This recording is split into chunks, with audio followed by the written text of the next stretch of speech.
I'm going to get us underway. There might be a couple more folks who join us, and some folks might have registered knowing that they couldn't attend and looking forward to the recording and materials. And so we'll keep that in mind. We are a small enough group that you don't need to mute yourself unless you choose to. I would say the chat function is in the bottom in the center of your screen. It's got a little chat bubble. And if you could just say your name and your business, it helps us know who's in the room. I'll get us started. It's a great place for you to share links. I might share links with you in there. Also a great place for you to capture questions. You're also welcome to just speak freely as you'd like. This session, we have until 9:30. I certainly won't, thank you, Audrey.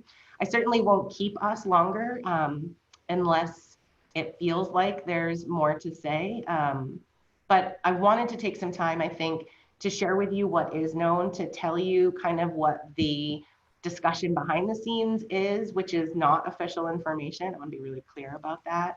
But I think it helps to give an indicator of some of the decisions that are being balanced, a little bit of what I've noted about the process of the decision makings, and in some areas, the lack of process, and how I'm hoping that as your chamber, the least that we can do is to make sure that we're getting the information to you, but that we're also collecting information from you and providing that feedback as they really start to shape out what the checklist might look like for events, what the next steps might look like. I think some of the points that I've heard that are, I think, the most intriguing and the most telling is the notion that DECD might be able to pull forward industries or specific events into earlier stages. And I think when the information was shared about the staging and the plan to reopen, it created a huge backlash of response, first of all, but it also created some really clear areas, particularly for the hospitality industry, where there was lack of clarity. And I think the ones, just so you know what I'm hearing from others, is the 14-day quarantine for out-of-state folks and the duration of that quarantine through stages 1, 2, and 3, I think raised a lot of questions for folks. The other thing that Billy Jane already spoke to is that the hospitality industry has not really spoken about events in almost any of the conversations that we're seeing. That's not part of what we're noting. And so I think there's a big question mark around what events look like. We're paying attention to that. We host events. So that's certainly an area that I'm paying close attention to. The recommendations of gatherings of up to 10 and then up to 50 and how that kind of gets loosened in the second stage speaks to group size, but there's still a lot of specifications in there around the amount of, I think you're getting some feedback, Jack. So I'm gonna mute you until we figure it out. But you can unmute yourself at any time if you wanna speak up. So even though you can have groups up to 50, it doesn't really talk about the protocols for that. So I tried to pull forward some of that information. And you might have found it odd, but I did share with you the salon checklist. Now, unless your business has a salon within it, that might have felt like it was an interesting choice on my part. It's the most detailed checklist that DECD has put out. It is also the one that offers the most information about what materials and personal protective equipment you or your customers might have if there's close contact. It also speaks the most clearly about waiting room protocols and managing. It also gives a list of really specific questions that you're intended to ask. And best as I can tell, that's the best indication of kind of the stress test that you might have to go through, either for events, thinking about buffets, thinking about close contact between servers and those who are being fed, particularly in larger gatherings. I don't think that it's a crystal ball that tells you exactly what it'll look like, but some of the requests within the salon checklist are pretty significant and absolutely incur some new costs on businesses. And I think it's maybe one of the most telling versions of what could be in place for different aspects of your business as you reopen. So that's why I chose to include it. And I wanted to address that specifically, because otherwise you might have wondered why I was sharing the salon checklist with you. So I think I'd like to start. I'm happy to share with you and overview some of the information, but before we dig in, I think it's really important to hear, where are you at in understanding the information? Have you already dug into the checklist portal? Have you already looked at the request form and the badging form? Should I overview those things, or I just want to know what feels most useful to you as a starting point? I certainly want to leave enough time to hear from you, but I don't want to just jump into that without assuming some baseline of information. So I know that I jumped right into the material, and I don't think it was that far off from where my mind was already going on what was going to happen. But one thing that jumped out to me that I'm more concerned about that's not really being talked about is insurance. And what happens if I have an outbreak, like if I have an outbreak at my inn or at a small wedding that I have, how liable am I and how do I protect myself? Yep. The insurance industry hasn't caught up with us yet. And from everything that I'm hearing is they're starting to figure out what crafting policies look like. It's going to be pretty expensive to get the type of insurance that will make you feel pretty secure. And there is also a push for legislation that protects businesses from opening from exactly that type of liability. And so I think that we're watching kind of a race to which one happens first. I think Pat, you are sharing your screen.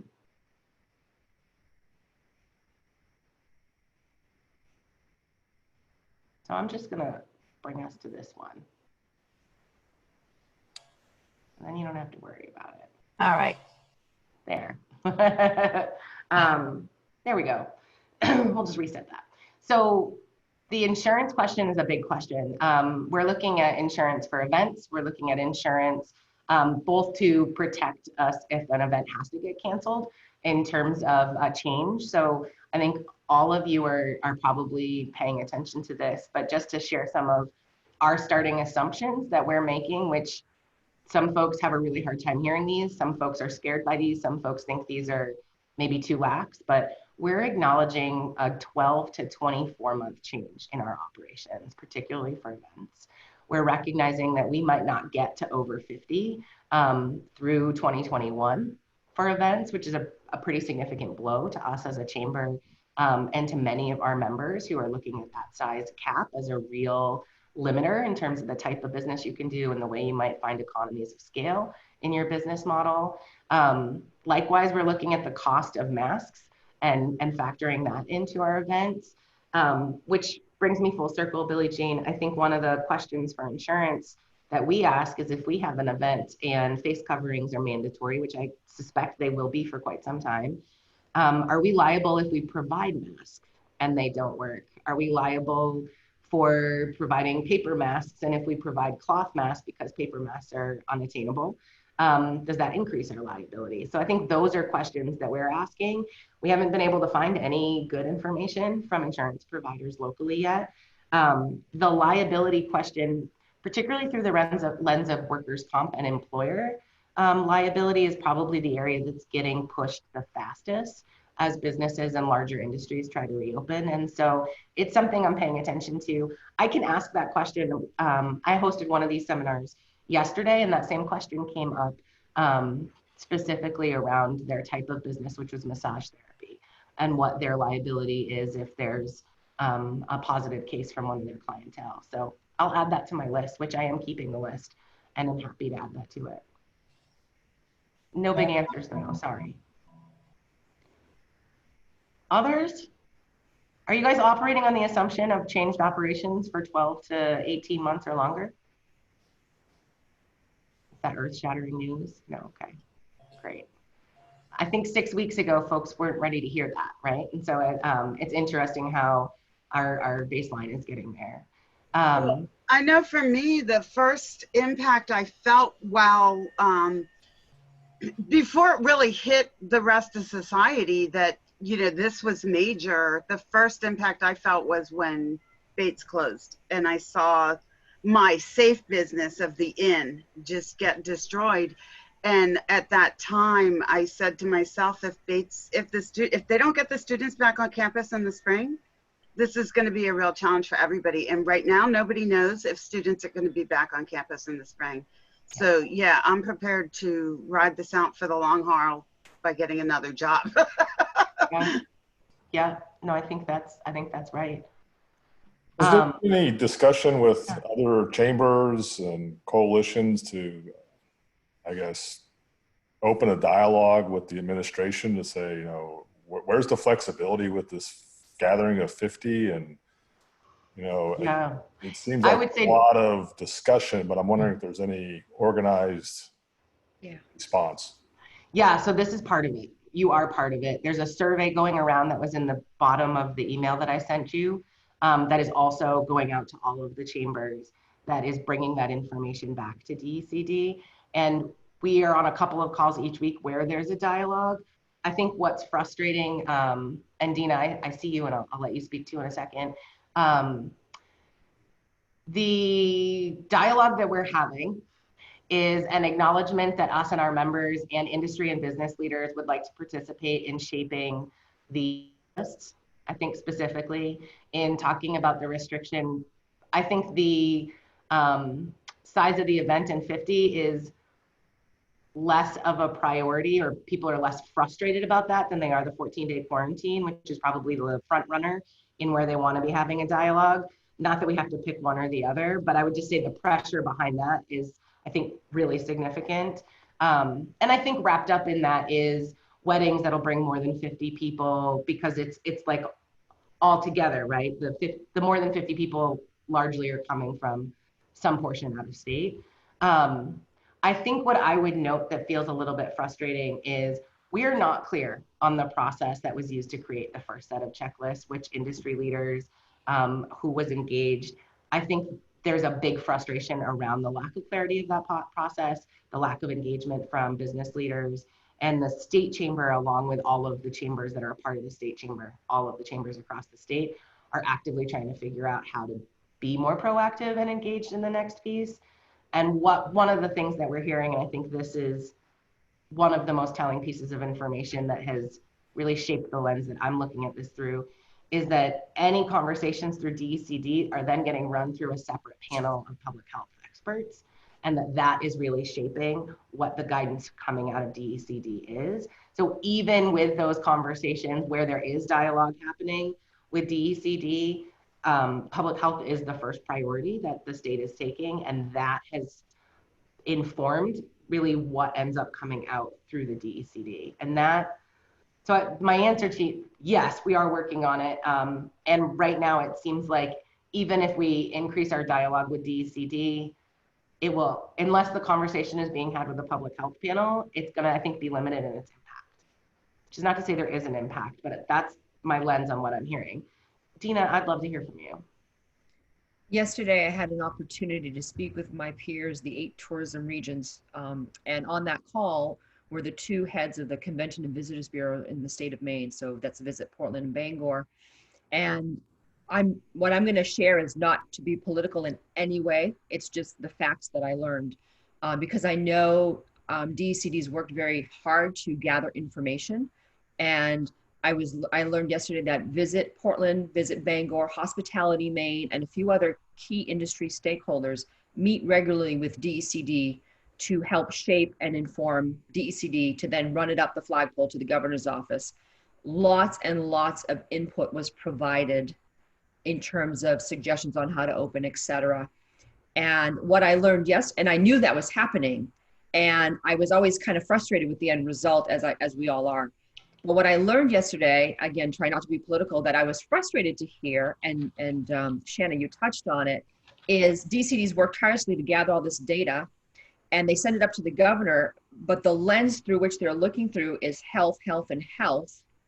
And DCD's hoping things will impact the staging and opening, and then it's filtered through the health, and then all those recommendations aren't being heard or implemented or acknowledged. And so there's a great deal of frustration. Heather Johnson, who's the head of DCD, as my associates shared with me yesterday at one of the calls, was actually deflated because what they expected to be told in a press conference didn't actually come to fruition. And I think a lot of it is tied up in this whole testing component. and feeling comfortable. So the industry is definitely working together through Hospitality Maine and other, and Jack, you must be a member, and a lot of you innkeepers, you know, it's Hospitality Maine is the main innkeepers and restaurant aggregated. So I know the efforts there, but like Shanna said, it's all about health. And I think we've got to find that balance. And so they keep trying. So keep answering those surveys and keep filtering it on up, and hopefully we'll break through. But it was shared with me yesterday that had the wording just been used a little bit differently, instead of saying 14-day quarantine, and had she said, we're working on testing and we're going to reevaluate it, because to see 14-day quarantine through July and August, that was deflating beyond. I can even imagine how you business owners feel. So that's my 2 cents. Yeah, and if I could speak a little, go ahead, Jack. I want to touch on testing, because I think particularly for the hospitality industry, that's the game changer that you need to be looking for. And I think the right advocacy efforts could move that along quicker. So I want to make sure we get a chance to talk about that. But Jack, yeah, I mean, for obvious reasons, the 50-person quota is, yeah, it's just unacceptable for us. And I think I'd be curious to hear from the group or any feedback on, you know, when you're looking at a facility the size of ours, you know, to just arbitrarily come out and say 50 people and that's it is not considering all the factors, right? I mean, we have 60,000 square feet. So if you're going to maintain 6-foot social distancing, we can get up to 1,500 people in there and still have 6-foot social distancing. So I realize we're in a unique situation because of the size of our operation and that, but I'm still curious to hear from the industry how much dialogue is happening around this 50-person capacity quota. Go ahead, Dina. I'm sorry.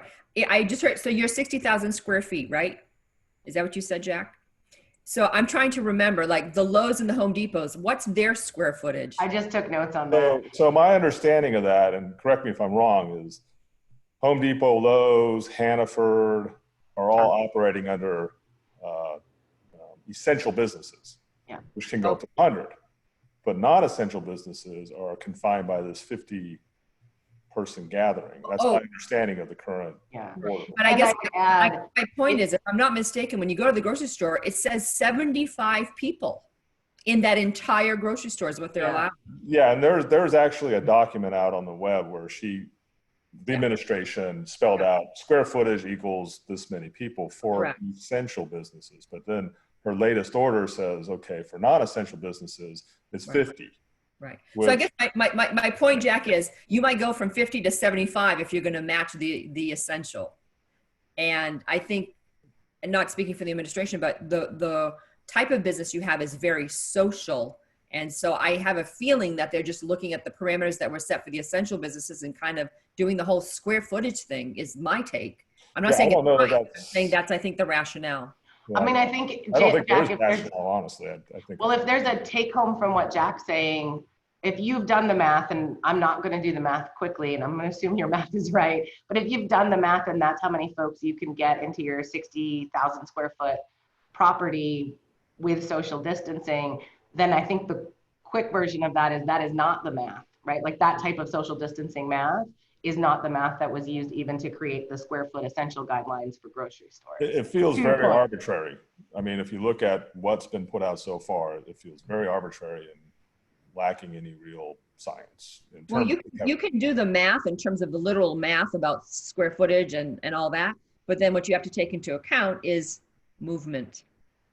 And when the movement happens, if you're not all moving synchronized, right, then that math constraint is not going to hold.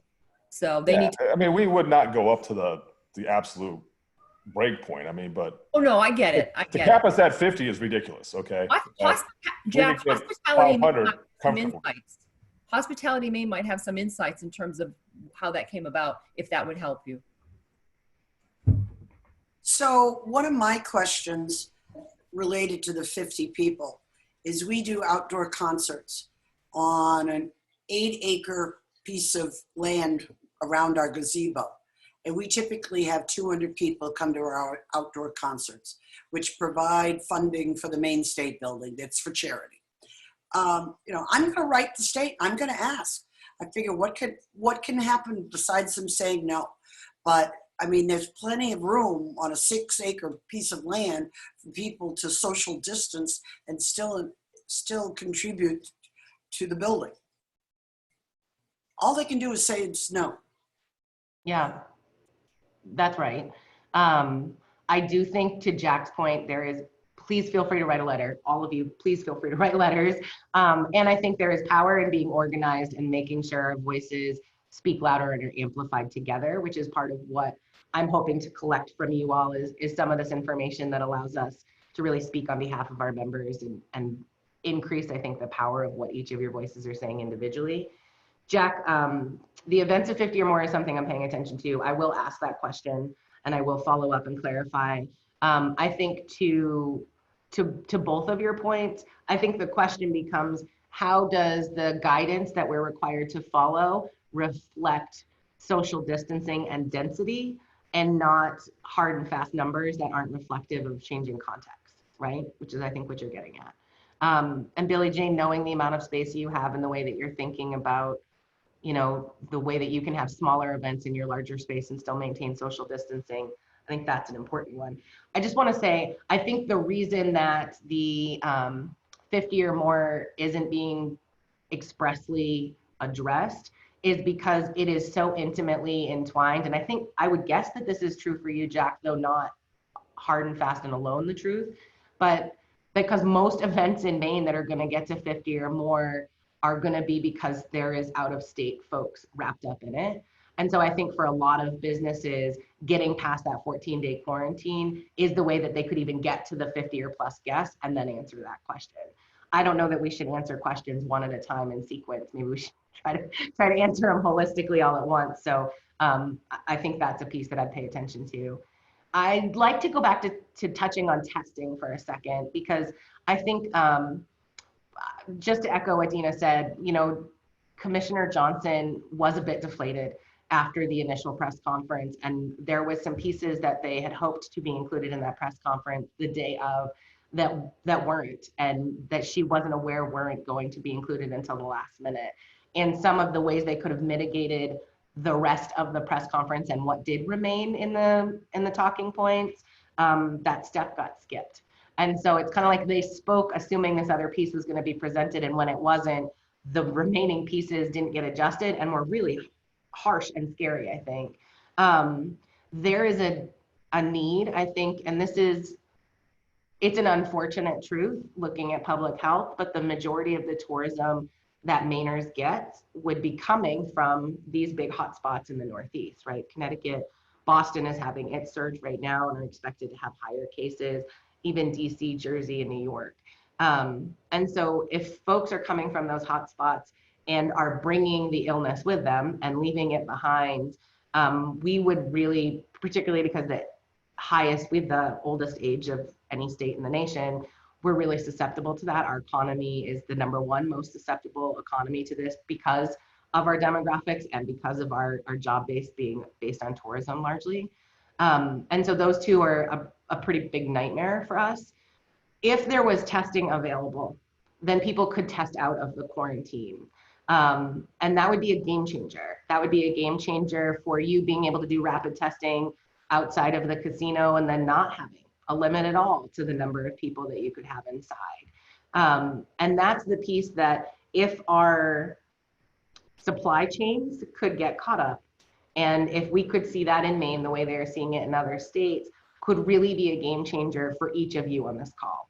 Because it could not only remove some of the restraints of the 14-day quarantine, but really allow us the opportunity to host a concert. I mean, if everyone took a test and had a 15-minute waiting period as they came in for their test results and then came in knowing they were fine, it would be a big difference in how you managed your events. It would also be a new cost.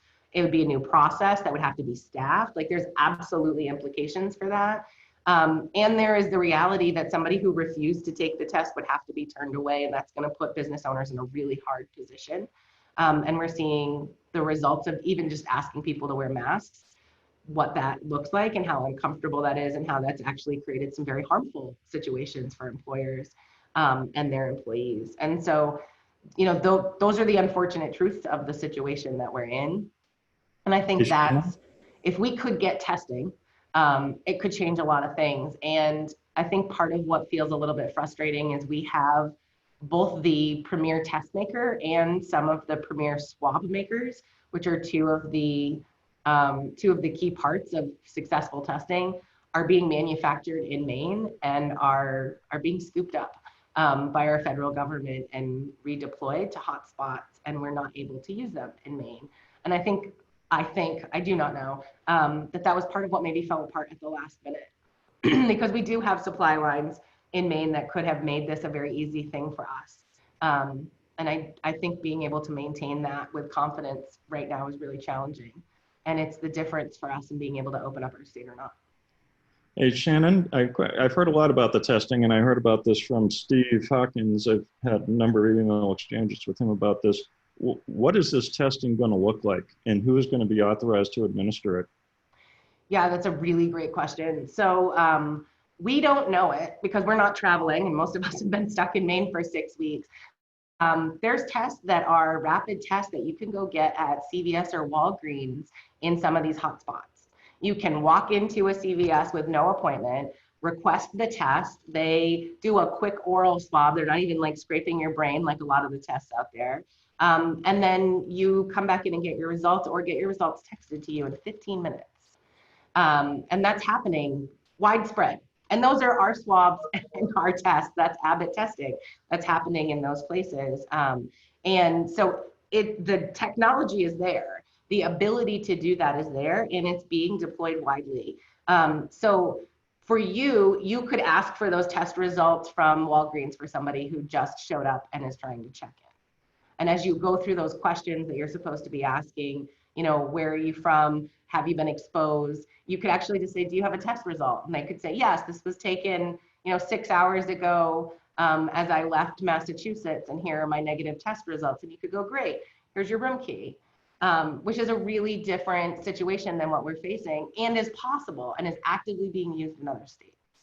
And I think the assumption that our administration made, and I think this is the challenge between the public health and the economic folks in our state, is that's possible. It would free up our economy. It would answer 90% of our economic woes, particularly around the tourism and hospitality industry. And we make the tests and swabs. How could this not work? And I think they were surprised over the course of maybe 24 hours to find out very quickly how it could not work. And that's what we're waiting on. So I think when we ask about what some of our best advocacy opportunities are, we should demand what we need from DECD. We should be conscientious of the public health implications and the public health lens of which we have to make economic decisions. And we should recognize that some of what is impacting us is not just happening at the state level. And there is a large outcry, there's protests, and there is op-ed pieces for us to reopen Maine. And if those were accompanied with a demand for higher testing and tracing, we would actually have the means to reopen Maine and make a plausible argument to our administration that they could act on if they're going to be committed to these public health principles. And so if there's one thing I could encourage businesses to do, it would be to demand the access to testing. So one of the thoughts I had while you were speaking there is that for my business in July and August, greater than 95% of my business is Massachusetts, New York, out of state, non-Mainers. Less than 5% of my business is Mainers. But the people that 95% are in hotspots. So what I'm thinking is that I could have a protocol for pre-arrival communications with these folks and say, listen, the day before you come up to the inn, go get a test in your hotspot because you have a CVS in Massachusetts that has it. You have a CVS in New York or Washington, D.C. or whatever. Get your test. You show up at my front door, show me your test results, and we'll be good to go. So that doesn't require me to actually have a testing capability here in Maine because the people who are actually coming to visit me are in a place that presumably has these testing available. I think there's a version of that that's actually really highly likely. And I think that part of what they're trying to navigate is how to put that type of policy in place that allows folks to opt out without putting additional burden on you in qualifying your guests before they leave, to knowing whether or not they did have access in that state or that neighborhood, and what that onus on them looks like, and you to enforce it. Part of the reason that they felt confident saying that there would be a 14-day quarantine is because they also felt confident that there was a way to opt out of it. And that latter half is the part that's taking a little bit longer to come to fruition. I think there's still a high level of confidence that they're going to get there. And what I heard pretty clearly was they crafted the plan to stage the reopening. They named dates within it, particularly so that the tourism and hospitality industry could see a progression and see the opportunity. Because some states are essentially saying, here's what's going to open on May 18th. And it's, you know, these 3 industries, and we'll keep you posted about what comes next. And there is no later stages. There is no description. Most states aren't even offering dates. I was really surprised that our administration put dates on any of the stages in the first place. That's actually just not the case in a lot of other states. And I think they did that based on the assumption that you all in particular would see those dates and realize that there was some version of a better summer for July and August, while acknowledging that it might not arrive by June. That was the hope and indication. I think they realized, and you've probably seen the quotes, that they realized quickly after that press conference that that was not the mark that they'd hit, and that that was not the confidence that they'd conveyed. In fact, if anything, they'd created a lot more questions than there had been prior to going into that. And it's one of those things that they can't kind of undo. And I think there's a lot of hope, and I know there's a lot of work going into ways to pull pieces forward into earlier stages, to move those dates around, to allow for testing and ways to remove some of the quarantine restrictions. And I think that they can't say anything until literally there's some contracts in place that will provide for some of that capacity and assurance. And I think that's the challenge that they're working on currently. It's not great news. And I'm not going to pretend that there's better news. It's the best that I have to offer, though. Go ahead, Tina. This is incredibly helpful discussion to hear. And again, my heart goes out to those of you who are front lines in this business. There are 2 other pieces of this puzzle that I'd like us to just at least be mindful of. And they are 2 things. They are our own citizens and how they're going to treat our visitors. We can't control that. But if you read articles in the newspaper and we talk about, you know, these quarantines, and, you know, there'll be an article about businesses are upset and open, and then you start to read the comments section. A lot of times the comments are stay home, don't come, leave it, you know, that kind of thing. We can't control that, but be mindful of it. And in light of what Cindy said about her employee who's so skittish, you know, we have to make sure our employees are comfortable and are still welcoming to our guests when they are able to come. And then the second part of the piece of this puzzle is not only our citizens and how they react to the tourists, but the citizenry, their willingness to even travel. And I shared a link with my chambers, and I'll just mention it to you. The Maine Office of Tourism had their ad agency, BVK, research with our tourists, their likelihood to travel, their interest levels, and et cetera. And that's all available on a website. I guess I'll put the link in the chat. It's motpartners.com. And just as an example, there was, I'll read one slide. There was a decline in the proportion of travelers who say they will get back to normal travel behaviors fairly quickly, and an increase in those who say it will take more time for them to resume their travel behaviors. And you'll see the percentages, you know, wave 1 of the epidemic and wave 2. So initially people, like all of us, oh, we'll open soon, it'll be coming, it's coming.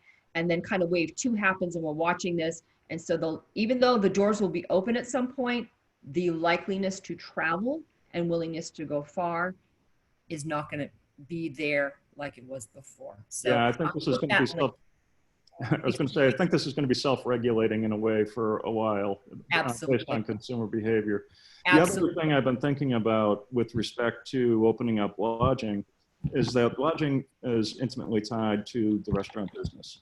And if we have severe restrictions on the amount of restaurant space that is available for people, the problem we're going to run into is that if these people come up here, we're not going to be able to feed them, right? You know, if you have to, if a restaurant that normally holds 50 people can only do 10, and you get this influx of tourists, where are you going to tell them to go eat? That could be a real problem if you fully open up lodging. To my way of thinking. Well, and they're looking at 25% capacity, which to me also goes back, Jack, to the density question.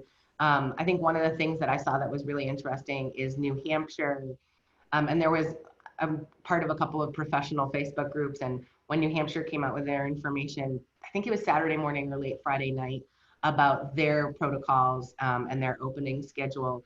There was this notion that New Hampshire is just opening up on May 18th, and how come Maine's not doing as much as them? And realistically, they haven't talked about a stage 2 or a stage 3, and their stage 1, New Hampshire stage 1, looks really similar to ours. The defining difference is they'll allow outside dining starting May 18th with reservation only and at reduced capacity. And that's really the biggest defining difference. Their campgrounds are still open to Maine residents only, which is similar to what ours is. And so, you know, when you really kind of click through and look at all of the details there, it was not significantly different than what Maine is doing. And their rates are twice as high as what Maine's is. And I think that, you know, Dina's points, I'm hearing from a lot of business owners, as you can imagine, about the very real economic, we have members who have closed. Most of my members have laid off some portion of their staff. My staff is working half-time right now, myself included. The impacts of this are very real from an economic standpoint, and I do not want to diminish that in any way. It is felt, and it will have lasting effects on our economy, which is something that we're paying attention to, is what does recovery efforts look like. But realistically, there is a demand from us as business owners to open, because we can't make a go of it. We can't lose less, even if we're open, right? If we're not open. And realistically, the 2 points that Dina are making are 2 points that I'm really paying attention to. There is, I think, a challenge of the voice that's the loudest versus the voice that's the most predominant right now. And I've reached out to some of our members to say, it looks like this is the stage that you'd be opening in. You know, if there's anything we can do for you, I'm keeping an eye out for checklists. Here's some early checklists that might compare to you. And I've received very private responses that say, no, we're not ready. No, I don't want to do that to my employees yet. No, we're in a high touch business, and we just don't think that it's time yet. And we're nervous that some of the businesses are reopening too soon. And they're not saying that publicly for really obvious reasons, right? They're just making very quiet behind the scenes choices based on their customer safety and their employee safety, and recognizing that they could bring their staff back. They could, you know, turn the lights and the heat back on and have the high operation costs and not have people coming through their doors because people are afraid to go out and shop, or to get a massage, or to get personal services, or to go to large and social events. And so there's this tension point, and we won't know what that demand is until we open up, and we're open for more than a week, because the folks who are ready to go right now are going to go on the first 2-3 days that are open. But the ability to sustain those open businesses are going to be reliant on people consistently being willing to leave their home and go do these normal activities. And most of the polls that I've seen locally and nationally show that between 62 and 80% of folks aren't ready yet. And most folks actually want to stay home for 1 to 3 more months with really reduced activity. And so that, coupled with, and I'm not seeing this in Maine as much, but the larger industries and the kind of the employers that employ larger numbers of people, even in one particular site or another, are concerned about the impacts to their workforce. I mean, a lot of folks came into this crisis with a workforce shortage. That was something that we've been paying attention to and working on. And it has not gotten better by the extended unemployment benefit of $600 a week. It's even harder to get people to come in and be hired right now, even if you are hiring and you're open. It's really challenging, and that's going to stay till at least July 31st, as long as those benefits aren't extended, which it looks like right now they're not going to be extended. That's an area I think that I would be really happy to bring forward business comments because some employers are asking their employees to come back and their employees are saying no, they don't feel safe. There's a number of qualifying clauses that they can say no, and they retain their unemployment benefits. And that's, I think, really challenging for employers, and an unintended consequence, I think, of some of the quick legislation that happened. That was from the second Families First Response Act that was passed, and that's where that one came through. So, but a lot of employers are already facing shortages. They've got employees who are actually actively sick or are quarantined from being exposed. And those are folks who are just living their lives. That's not the facilities where it looks like there's a cluster in the facility itself. And there are a high number of those as well. And so, again, I think this is where testing would make a really big difference. But those are some of the challenges that are not being talked about as loudly as some of the ones that are also real concerns. I have another question. So first of all, when you were talking about New Hampshire, I did want to tell you that this morning I just happened to see from one of my friends in New Hampshire the posting that literally everyone in New Hampshire can now go in and get a test at CVS or wherever those testing sites is, which you talked about, which is something we don't have. So that can be a real game changer to them in a positive way. But this is a much smaller and more immediate question than the future of having, you know, large events again and things like that. As a small inn, I don't have a relationship with like a Cisco that brings my supplies to me. I go to BJ's, I get toilet paper. The only reason we still have toilet paper right now is because I literally was stocked up for the inn when this happened. If I found out I could open tomorrow, I would not know where to get hand sanitizer. I would not know where to get toilet paper. I would not be able to get the basic supplies for my inn to do business. And I don't know how to overcome that. I don't know if there's some secret list where everyone knows, or if they have some great homemade recipe, or they're making toilet paper at home, but I don't have even my basic supplies to be able to open, and that's a concern to me. Like if they tell us we have to start taking temperatures, I actually ordered 3 thermometers over a month ago and just literally had to get refunded for the order Monday, I think. I can't even do those basic things. Yeah, the whole temperature taking thing is silly, since most of the it doesn't are even mean you're sick or not if you don't have a temperature. Agreed. Yeah. No, that's right. And the other thing that I would add to your list is masks. And if you haven't read the salon checklist sheet, you really should, because stylists are required to wear face shields over their mask. And we can't get face shields to our healthcare workers. So it feels like requirements that are really hard to achieve if we are not also centralizing our supply chain issues, which is really what you're bringing up. This was a question that I had yesterday as well. And let me pose this question to you.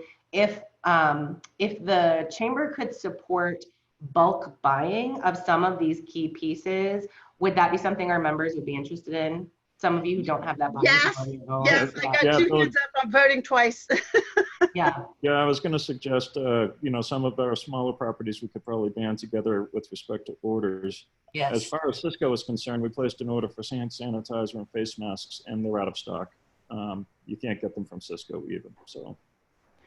Yeah, no, and what I said to the person who asked that yesterday is it would take some commitment and a manufacturing connection, because it is not just coming through traditional distribution channels. It would take really working with somebody who is manufacturing those items in the state, I think. So there is a company that we do business with to really support the B&B industry called In Style, and they are making masks and sanitizer available. And it seems like it's a little bit more available through them than what I'm hearing from Cisco at this point. Paper masks? What kind of mask? Yeah, it's paper mask. So and they have, I'm sorry, they have reusable masks as well. What it tells me. Thanks, Allison. Allison's noting that Rogueware is making cloth masks, and they're actually, it is $25 for 112. We looked at 100 for $450. It goes full circle though to let's pretend it's about a chamber breakfast for a second, right? If I provide you with a cloth mask, I don't want it back. And I certainly don't want to be responsible for laundering your cloth mask and then providing it to you at our next breakfast, because maybe you got Dina's mask, right? And so there's a liability question there that we're asking around cloth masks. And if the onus is on community members, customers, guests, participants to wear a mask all the time, what does it look like to supply our public with masks and expect them to show up with their own mask, thereby reducing liability as well as long-term expense? I don't have a good answer, but I think those are the questions we're paying attention to here. Yeah, So, we're really looking at the Chip- cloth masks for our employees and not for the guests. I think the only viable thing for if you're handing them out is a paper mask, but you may just have to be turning people away if they don't show up with a mask. Yeah. Go ahead, Cindy. If anybody does need supplies, I still have all my accounts and they're still delivering to Dockside. I actually opened up what they call as a Cisco pop-up store, and I sell toilet paper, bleach, and paper towels to my customers because they can't buy them in the grocery stores. And I'll be right over, Cindy. okay. Well, just tell me what you need and I'll put it on the next truck.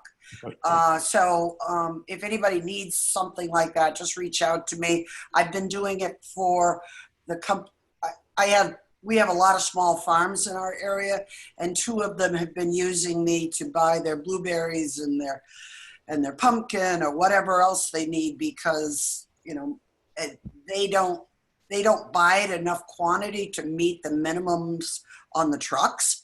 And I do, so whatever you need added to the truck, and I don't charge any extra for it. It's just being a good neighbor. So just let me know if you need something. Thanks. And I'm taking the information and the links in the chat. I'll share that with emails afterwards. Yeah. And the other one is Mason. Mason does have paper mask. We bought 100 of them this week because when we open up the golf course with the new rules for golfers, if they're within 6 feet of my staff, they have to have a mask on. Or with regards to toilet paper, without us even saying anything, our housekeepers went in and took all the extra rolls of toilet paper out of the guest rooms before we went into closure, just to make sure people weren't taking them home with them. Smart. No, that's absolutely smart.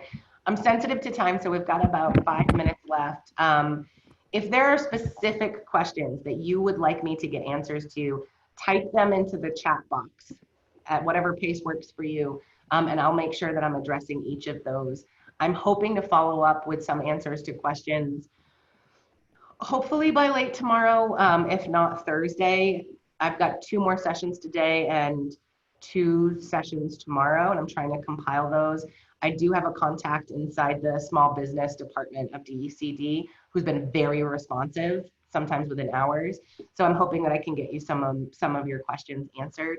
I did want to point out, and I think you guys noted, there's some information coming out around hospitality.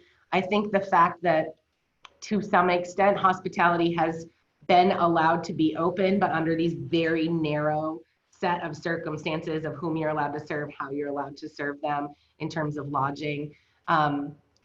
It feels like the level of clarity that businesses that are reopening and the attention that businesses that are reopening are getting is not being paid to businesses who are currently open. And that's not just specific to hospitality. I think there's this intention around, if we're going to open new businesses, we have to be really clear about what the risk is, how it's mitigated, give them a checklist. And there's not really a backwards lens that's being applied to that. And that's a trend that I'm noting. So if there's anything I can get you for clarity on what you're already experiencing or what you're anticipating, those are questions I'd really like to be answering. But what I would say is one of the links that I shared with you is what do post-corona events look like? And it was the most comprehensive kind of forecast of some of what you're going to be considering. And that is in the links and resources I shared with you under industry specific. Take a minute to look at that. I think it raises a ton of questions and provides less answers than it does anything else. But it is the most comprehensive look that I've seen around what it might look like for you to serve food at an event, to check temperatures at an event. And I think to both of your points, testing people's temperature is not a fail-safe, particularly when there's such a high percentage of folks who are asymptomatic carriers with this illness. And if somebody is sick and they're not willing to say it and they're actually showing symptoms, it catches them. And so I think it's how many fibers can we weave into the safety net to catch as much as we can? I don't think there's a silver bullet yet. And I'm also noticing that the patchwork of ways in which we are addressing this reflects that no one knows what the answer is and the way to do it. Even the mask clarification, I'm seeing a lot of resurgence of 2-month-old articles about CDC saying not to wear masks. And that was published when we didn't have enough masks or PPE for our frontline workers. We still don't in a lot of cases. And before they recognized how many folks carry this disease and shed the virus without even knowing that they're sick. And so, you know, this disease is 6 months old and we're learning information every single day. And none of it is guaranteed or peer tested like we are used to receiving when something is, you know, decades old. And that's frustrating because it feels like the goalposts keep getting moved on us, and they are. And I just want to name that out loud because it's one of the biggest challenges we have in feeling like we're staying up to date. Shannon, I think that the problem is with DECD, just as Dina said, is they might be all for something, but when it gets through the rest of the process, it falls apart.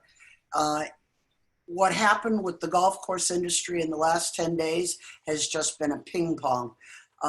One day, DECD says the beverage carts can roll. This morning, I got an email from the golf course industry, MSGA. No, you have to pull all your golf carts. And, you know, this came from DECD. We could do it. And then when it got through the rest of the chain, it got pulled. And it's no big deal, but it's just one more indication. I mean, craziness. I have members' carts that are owned by a husband and wife, and with the new edict, they can't be on the same golf cart together, even though they sleep together. I mean, the rules just don't make any sense. And it's frustrating. That's the answer to Jack's question that I just put in the chat box. Jack asked, what are the top advocacy priorities for the chamber regarding the administration's restart plan? And for us, it's clearly identifying a process that includes industry leaders and the associations that represent them. The process that was used to create what you've seen so far hasn't been super clear. You know, Dina outlined a little bit of that, but even that emerged. And I don't think the effort that those voices were collected with, I don't think that there was a recognition that that's the process, even for those who were engaged in it, while they were happy to indicate their best guesses at what made sense. Getting guidance that's based on science and consistent is probably the most important thing, because I think, like Cindy said, if people live in the same household, why can't they share a golf cart? It's insane, and shows that lack of consistency and doesn't really hearken to science or data. Even the little bit that we have, there's no reason that shouldn't be the baseline of what things are being made on. It also goes to your density and you know, the way in which we can get more people into events if they're outside versus inside. There's no clauses or context for that reflects the difference in what we know about closed air circulation and close proximity versus outside. And so I think that's our biggest priorities, Jack, and making sure that our members' voices are included in the process and that we are getting clear information. If the DECD stance is you can reopen if you can reopen safely, then tell us what safe looks like. Don't tell us what reopening looks like. And then allow businesses to qualify as safe. You know, there's some businesses that never have more than one person in their retail shop. Why can't they open? And so that lack of clarity and the lack of consistency that underpins the guidance, I think is one of the areas that we're the most frustrated in and that we're advocating for. And then I would say, and this is not universal across other chambers, but for this chamber, a reopening plan is not a recovery plan. It's not. In fact, some of what I'm seeing about this reopening plan is a reopening plan that will actually create a longer term economic impact that doesn't speak to recovery at all. And so if, like, let's get a recovery plan. Let's talk about what it looks like to come back from this and to thrive, even if that looks very different than it used to look. But just allowing certain segments to open their doors is not a plan to recover. It's just a plan to open your doors, and that's not the same thing. And for us, a longer term recovery look is what we think is really important right now.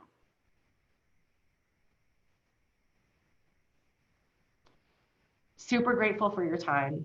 Take the survey in the link at the bottom of the email that I sent you. That is being aggregated with chamber members across the state and is getting fed directly back to DECD. It's maybe the one best clear voice version for our industry members that we can offer in terms of impact and input. Would be really happy to follow up with you with any of these questions and any other additional information that we get. You have my email. Please reach out with anything that you remember tomorrow, or if there's any specific advocacy actions that you'd like us to take, I'd love to be hearing them. If the priorities that I shared don't match with what you would hope your chamber's priorities are, I'd really like to hear that as well.